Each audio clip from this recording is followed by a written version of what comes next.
আজ আমি চিনি ছাড়া একদম হেলদিভাবে এই লিচি জুসটা আপনাদের বানিয়ে দেখাবো।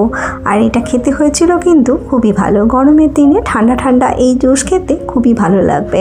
চলুন দেখে নেবেন। আমি প্রথমেই লিচুটাকে নিয়ে নিয়েছিলাম আর এইভাবে আমি সেগুলোকে ছাড়িয়ে নেব। আর তার আগে আমি একটা জল নিয়ে নিয়েছি একটা বড় পাত্রে, আর এর মধ্যে এই লিচুগুলোকে এইভাবে আমি দিয়ে দিচ্ছি। আর দেওয়ার পর খুব ভালো করে এগুলোকে আমি ধুয়ে নেব। অনেক নোংরা থাকে, তাই একটু বেশি জল নিয়ে যদি এইভাবে ধুয়ে নেওয়া যায় তাহলে কিন্তু লিচুগুলো খুব ভালোভাবে পরিষ্কার হয়ে যাবে। জলটা ফেলে দিয়ে লিচুগুলোকে একটু জলটা ঝরিয়ে নেব। আর ঝরানো হয়ে গেলে আমি এগুলোর খোলা ছাড়িয়ে নেব। আমি একসাথেই খোলাগুলো সব ছাড়িয়ে নিচ্ছি। আর নেওয়ার পর এগুলো থেকে আমি বীজগুলোকে বের করে নেব। লিচু খেতে আমরা সকলেই পছন্দ করি, কিন্তু এইভাবে যদি ঠান্ডাভাবে একদম জুসটা আমরা বানিয়ে নিই তাহলে দেখবে গরমের দিনে খেতে কিন্তু বেশ ভালো লাগবে। বাইরে এখন খুব গরম, তাই শরীর থেকে আমাদের ঘামের সাথে অনেকটাই জল বেরিয়ে যায়।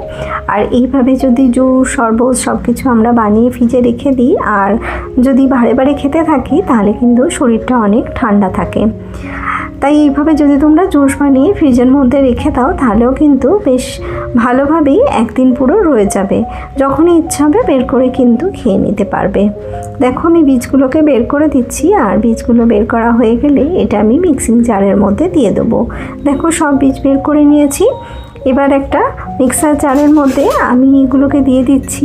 আর তার আগে এ থেকে আমি একটু তুলে নিলাম অল্প করে, কারণ এটা আমি জুস বানানোর পর দেবো। তাহলে কি হবে, খাওয়ার সময় মুখে একটা লিচির বাইট আসবে, তো খেতে সেটা ভালো লাগবে। দেখো জারের মধ্যে আমি দিয়ে দিলাম পুরো লিচুটা, যেটার আমি খোলা ছাড়িয়ে নিয়েছিলাম। আর এর মধ্যে দিয়ে দিলাম একটু ব্ল্যাক সল্ট। গরমের সময় তো শরীর থেকে ঘামের সাথে অনেকটাই নুন আমাদের শরীর থেকে বেরিয়ে যায়, তার জন্য সব কিছুর মধ্যে অল্প একটু নুন দিলে সেটা শরীরের জন্য খুবই ভালো। আর আমি আগেই বলেছি এতে চিনি ব্যবহার করব না, তাই এখানে আমি হানি দিলাম। এই হানিটা কিন্তু একদমই অর্গানিক। আর এর মধ্যে দিয়ে দিলাম অল্প করে একটু লেবু। এই হানিটা আমি এখানে 2 চামচ দিলাম। তোমরা চাইলে তোমাদের পছন্দ মতন 2 চামচ না দিয়ে 1 চামচও দিতে পারো। দেখো আমি এটা পুরোটা একদম জুস বানিয়ে নিয়েছিলাম। এবার আমি এটাকে ছেঁকে নেব। এইভাবে একটা ছাঁকনির সাহায্যে আমি ছেঁকে নেব। আর ছেঁকে নেওয়ার পর দেখবে কিছু এর মধ্যে রয়ে গেছে, এটা কিন্তু আমি একদমই ফেলবো না।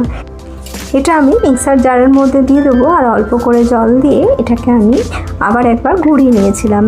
দেখো এটা আমি আর একটু ছেঁকে নিচ্ছি। এটা ছাঁকার সময় দেখবে এর মধ্যে আর কিছুই থাকবে না, সবই আমার একদম সুন্দরভাবে জুস হয়ে বেরিয়ে যাবে। দেখো সুন্দর হয়ে গেছে এটা। এটা আমি ফ্রিজের মধ্যে রেখে দিয়েছিলাম 2 ঘন্টার জন্য। আর 2 ঘন্টা পরে এটাকে আমি সার্ভ করব, তার জন্য আমি এখানে 2টো গ্লাস নিয়ে নিয়েছি। আর গ্লাসের মধ্যে দিয়ে দেবো বেশ কিছুটা বরফ। বরফের পরিমাণটা কিন্তু তোমাদের নিজেদের ওপর, যদি একটু বেশি চাও তো আর একটু বেশি দিতে পারো। আমি এতটাই ঠান্ডা খাই তাই এই পরিমাণে কিন্তু বরফেতে আমি অ্যাড করলাম। বরফটা দেওয়ার পর আর কিছুই নেই, এর মধ্যে আমি দিয়ে দেবো যে জুসটা বানিয়েছিলাম সেটা আমি এর মধ্যে ঢেলে দেবো। আর ঢেলে দেওয়ার পর ওপর থেকে আমি ছড়িয়ে দেবো অল্প করে একটু চাট মশলা। জুসটা আমার গ্লাসে ঢেলে দেওয়ার পর আমি এর মধ্যে দিয়ে দেবো যে লিচুর টুকরোগুলো রেখেছিলাম সেটা আমি এর মধ্যে দিয়ে দেবো। টুকরোগুলোকে আমি ছুরি দিয়ে খুব ছোটো ছোটো করে কেটে নিয়েছিলাম। আর সেটাই আমি 1 চামচ করে এর মধ্যে দিয়ে দেবো। এইভাবে দিলে কিন্তু লিচি জুসটা খেতে বেশ ভালো লাগে। ওপরে চাট মশলাটা দিয়ে একটু গার্নিশিং করে দেবো, দিয়ে আমি এটাকে ঠান্ডা অবস্থাতেই সার্ভ করে দেবো। এটা খেতে কিন্তু খুবই ভালো হয়েছিল। তোমরা অবশ্যই একবার এইভাবে বানিও।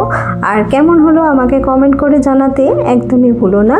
আর যদি ভালো লাগে তাহলে একটা লাইক করে দিও।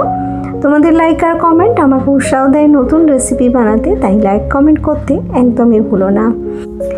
যারা নতুন বন্ধু আমার চ্যানেলটা ভিজিট করছো তাদের কাছে অনুরোধ করব তারা আমার চ্যানেলটা সাবস্ক্রাইব করে নিও।